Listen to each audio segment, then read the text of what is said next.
a enfermidade dessa vida. Temos a certeza e a convicção que pelo poder da palavra, vidas vão sair daqui impactadas para a glória de Deus. Porque a Ele a honra, a Ele a glória, a Ele o poder, a majestade e a soberania. Amém?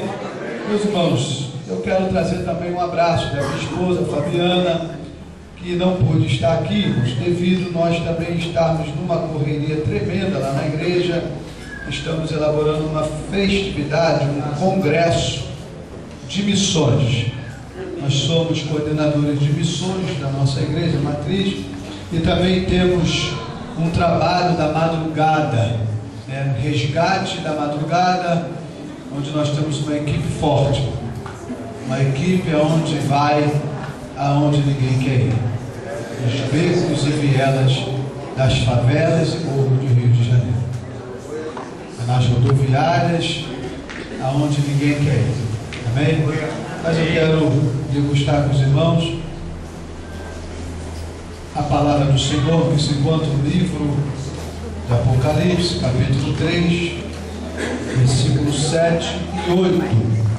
Palavra muito pregoada, muito conhecida nos nossos dias, mas louvamos a Deus por estarmos aqui com essa responsabilidade de adorarmos a Deus nessa noite. Todos já acharam? Sexta carta à igreja de Filadélfia, e ao anjo da igreja que está em Filadélfia, escreve: isto diz o que é santo, o que é verdadeiro, o que tem a chave de Davi, o que abre e ninguém fecha, e fecha e ninguém abre. Eu sei as tuas obras, e eis que diante de ti pus uma porta aberta, e ninguém a pode fechar. Mesmo tendo pouca força, guardaste a minha palavra, e não negaste o meu nome. Soberano Deus, maravilhoso Deus, eis aí, meu Senhor, a tua igreja, o teu povo, meu Senhor, e a tua palavra nas nossas vidas. Senhor, a ti, ó Pai, somente a ti, Senhor. Só o Senhor pode fazer isso, Deus. Só o Senhor pode reunir pessoas tão diferentes num só lugar. Só o Senhor pode reunir pessoas, ó Senhor, com um só propósito e um só objetivo de te adorar nessa noite. Por isso, ó Deus, emprestamos para ti os nossos corações, meu Senhor, e também os nossos lábios. Fala com a tua igreja e fala conosco de uma maneira sobrenatural, ó Pai, nessa noite, em nome de Jesus. Nós vamos retroceder ao capítulo 1, no versículo 9 diante. Nós vamos ver que João estava na ilha de Patmos, porque era de costume pelos imperadores romanos que todas aquelas pessoas que eles levassem para ser assassinados e não morressem da forma que eles deveriam morrer conforme a sua sentença. Era lançado na ilha de Patmos porque era tido como feiticeiro, era tido até mesmo como um deus pseudo bem menor, é bem verdade, mas era tido como alguém que sobressaísse na sua espiritualidade. É bem verdade que espiritual João era, é bem verdade que de espírito João bem entendia, mas ele não entendia porque estava conforme o Deus desse século tinha lhe enganado. Mas a Bíblia diz, meus irmãos, que chegou o tempo que João estava na ilha de Patmos orando. Crente em aflição ora, crente em aflição clama, crente em aflição coloca o joelho no chão e a boca no pó e começa a gemer. Eu quero crer, meus irmãos, que João, aleluia, estava com seu rosto no pó e de repente ele começa a narrar as visões tremendas do livro do Apocalipse. Ele vem dizendo que ele ouviu uma voz como de uma trombeta, e ele virou para ver quem falava com ele, e ele caiu como morto, e ao cair como morto, Deus arrebata ele em espírito e leva ele nas dimensões espiritual, e ele começa a ver o Senhor assim como o Senhor é. Ele começa a narrar, aleluia, que o Senhor tinha os olhos como chama de fogo. Ele começa a narrar que os seus cabelos eram brancos como a pura lã. Ele começa a narrar que no seu peito tinha a couraça da verdade e da justiça com um cinturão de ouro. Ele começa a narrar que os seus pés eram como latão reluzente. Aleluia. Ele começa a narrar que a sua boca será uma espada afiada de dois gumes. Ele começa a narrar que ele fez Jesus não da maneira, aleluia, conforme nós vemos por aí pendurado nas cruzes, com sentimento de dor e ferido. Ele começa a narrar que Jesus Cristo estava com toda a autoridade, porque Jesus fala para ele: olha, João, eis que eu fui morto, mas estou vivo, tudo que tu vê, tu vais ver. Levanta a tua mão para adorar ao Senhor aí. Eita, tu tem liberdade para exaltar o nome dele. E o interessante, irmãos, é que João começa a escrever as cartas da Ásia. E no capítulo 1, no versículo, último versículo, se eu não me falha agora, versículo 28, ele vem revelando o mistério sobre a visão que João teve sobre os 7 castiçados e sobre as 7 estrelas. Ele vem dizendo que as 7 estrelas da Ásia eram os 7 pastores das igrejas.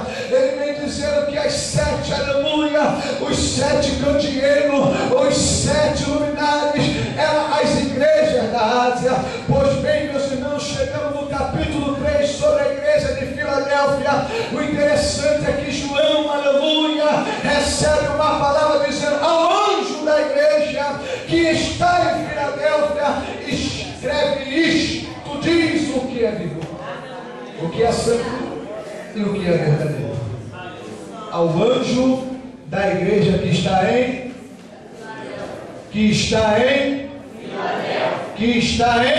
Filadélfia. Ao anjo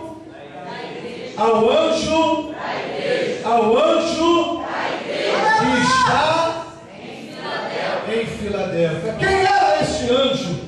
Quem era esse pastor? Quem era esse líder? Quem era este homem que João se preocupa em mencionar na sua revelação tremenda e profunda? Estudando um pouco a respeito deste homem, descobrimos que este homem era por nome Gaio. Repita para o seu irmão de uma forma carinhosa: Gaio. Gaio. Gaio.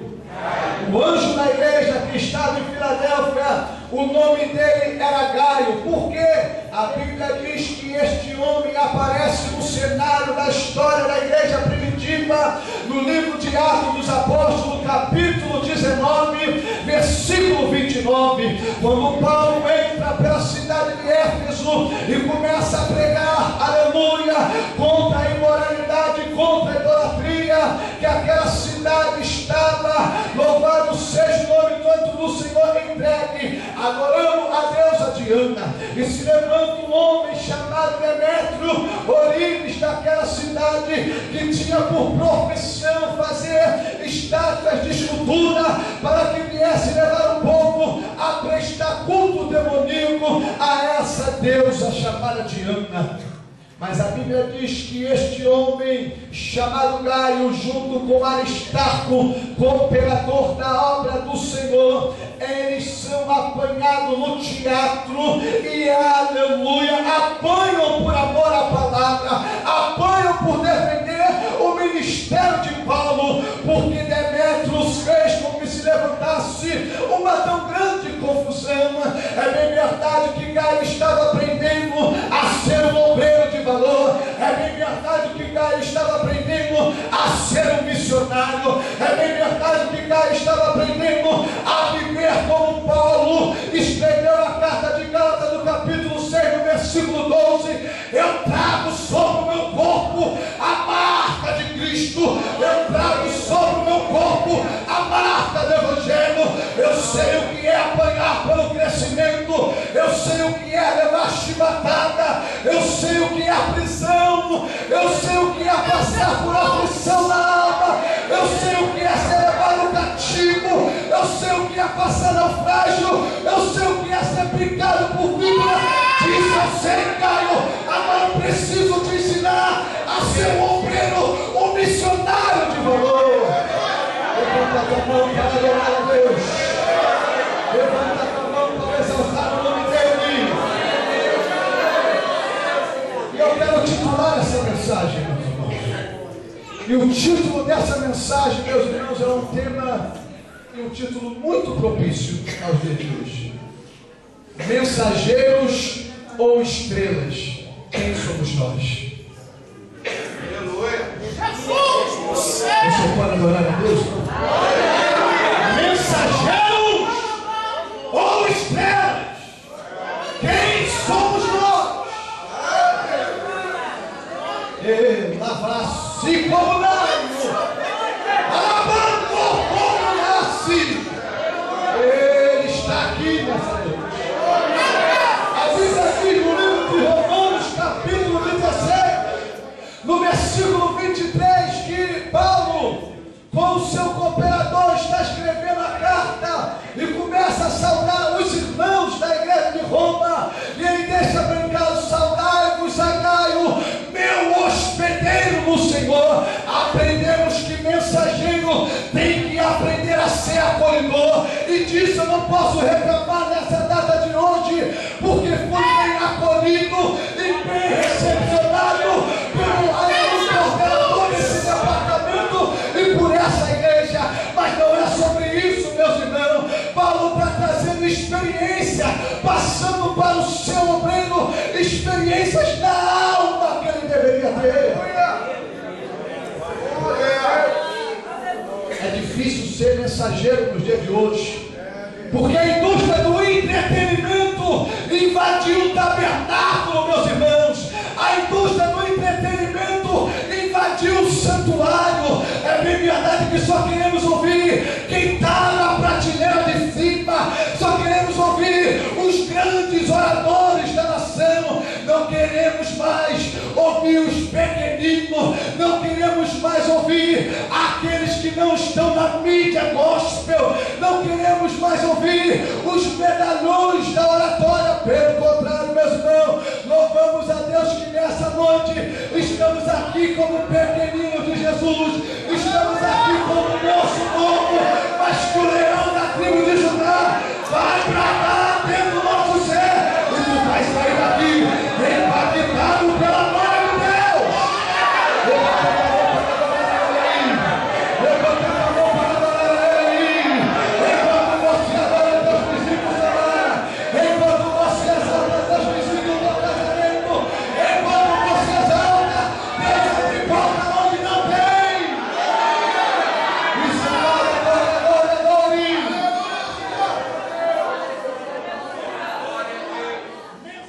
Paulo vem explicando, irmãos, no livro de 1 Coríntios, capítulo 1, versículo 14, mais uma sobre Gaio. Ele vem dizendo: olha, bem me disseram a respeito de vós, quando a família de Clói se sentiu incomodada com a vossa divisão, igreja de Corinto. Mas eu me alegro apenas de ter batizado Gaio,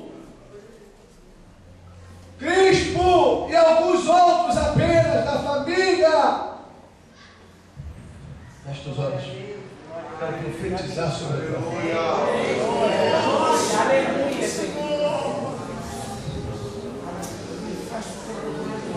Feche os olhos, meus irmãos. Eu quero profetizar sobre a tua vida. Paulo queria dizer: eu só estou alegre com Gaio, com Crispo e a sua família, meus irmãos, porque vós diz: eu sou de Paulo, eu sou de Apolo, eu sou de Cefas e eu sou de Cristo. Uns diziam: eu sou de Paulo, porque eles conheciam e entendiam que o apóstolo Paulo aprendeu aos pés do doutor da lei chamado Gamaliel. Outros diziam: eu sou de Apolo, porque Apolo dominava as linguísticas das regiões que ali estava. Apolo era um tremendo pregador, ele não descia descia do salto, irmão, para pregar o Evangelho. Era um pregador com classe, era um pregador que dominava o grego, o hebraico, o aramaico. Era um pregador que dominava, aleluia, as linguísticas da época. Todos queriam ter este homem como exemplo. Outros diziam: eu sou de Pedro, por mais que Pedro nunca tinha entrado pela cidade de Corinto, nunca tinha cultuado com a igreja de Corinto. Por quê? Porque Pedro tinha o evangelho do levante e anda. É porque Pedro tinha acompanhado o ministério de Cristo por 3 anos e meio, porque Pedro era o pastor da igreja em Jerusalém. Então era melhor ser de Pedro. Afinal de contas, Pedro trazia também consigo os costumes judaicos e queria impor, aleluia, até mesmo algumas das igrejas. Mas eu quero louvar a Deus que aqui não há uma igreja dividida, aqui não é um corpo dividido, porque o corpo dividido ele não subsiste. E se estamos aqui unidos, vamos subir juntos para a glória no nome santo do Senhor. Você que está sendo junto comigo, levanta a tua mão para adorar a Deus, levanta a tua mão para exaltar o Senhor. Cristo é o cabeça dessa igreja, é Ele que rege esse povo, é Ele a estrela que tem que brilhar nessa noite. Levanta a tua mão para adorar, levanta a tua mão para exaltar o Senhor. Mensageiros ou estrelas, quem somos nós? No livro de 1 Coríntios, capítulo 1, versículo 14 em diante, Gaio some da história da Bíblia. Fica cerca de 30 anos no anonimato total. Pesquisando na Bíblia, nem entre as linhas conseguimos descobrir aonde estava esse obreiro, aonde estava esse mensageiro, aonde estava esse missionário, aonde estava esse pregador, aonde estava esse pastor, aonde estava esse líder espiritual, aonde estava aquele que carregava a mala de Paulo, aonde estava aquele que apoiou por amor a Paulo o Evangelho, aonde estava aquele que ajudou o crescimento da igreja. Pois bem, terceira epístola de João, terceira carta de João, João agora escreve: ao amado pastor Gaio, desejo que te vá bem, como bem vai a tua alma. O que eu quero dizer com isso, meus irmãos? O anonimato aqui na terra é sinônimo de reverência e reconhecimento. Lá na glória, lá na glória, lá na glória, lá na glória, é lá na glória, lá na glória, lá na glória. 30 anos. Não é 3 meses e nem 3 anos. São 30 anos no anonimato. E o interessante é que João, na sua epístola, escreve dizendo: ao amado pastor Gaio, desejo que te vá bem, como bem vai a tua alma. Se nós formos falar sobre isso, vamos falar que ele estava com uma enfermidade e que Deus tinha lhe curado, mas o que mais me chama a atenção é falar que bem ia a alma dele. O que aprendemos com isso? Abrimos um parênteses e dizer: ele estava no anonimato, mas não tinha largado a sua cruz. Ele estava no anonimato, mas incansavelmente estava fazendo a obra. Ele poderia questionar com todos os discípulos vivos da época, até mesmo com João. Ele poderia se tornar um mensageiro frustrado do Evangelho. Ele poderia ser um pregador cabisbaixo, sem desmotivado. Ele poderia se tornar um mensageiro meia boca. Ele poderia se tornar um obreiro sem valor, mas pelo contrário, aleluia, João é enfático em dizer: ao amado pastor Gaio, desejo que te vá bem, como bem vai a tua alma, mesmo no anonimato, mesmo sem brilhar nas grandes catedrais, nas grandes tribunas, nos grandes congressos da vida. Está fazendo a obra, está fazendo a obra, está fazendo a obra. Não queira brilhar, meus irmãos, não queira ser estrela, queira ser mensageiro, queira ser pregador, queira ser missionário, queira ser adorador. É para isso que Deus te chamou, é para isso que você veio aqui nessa noite, para adorar Ele.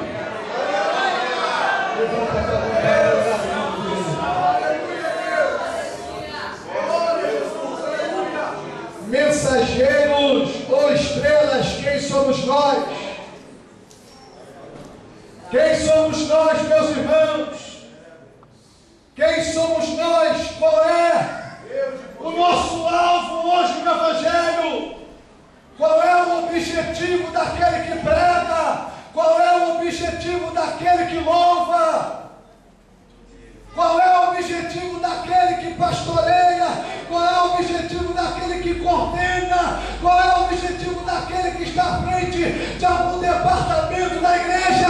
Qual é o objetivo de nós estamos aqui, assentados ou em pé, falando ou adorando? Qual é o nosso objetivo? Não podemos brigar para ser estrela, afinal de contas, Ele é a estrela da manhã, Ele é a raiz de Davi, Ele é o tronco de Jessé.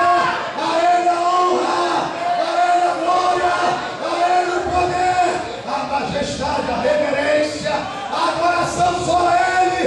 A estrela que tem que brilhar na tua vida é Jesus de Nazaré.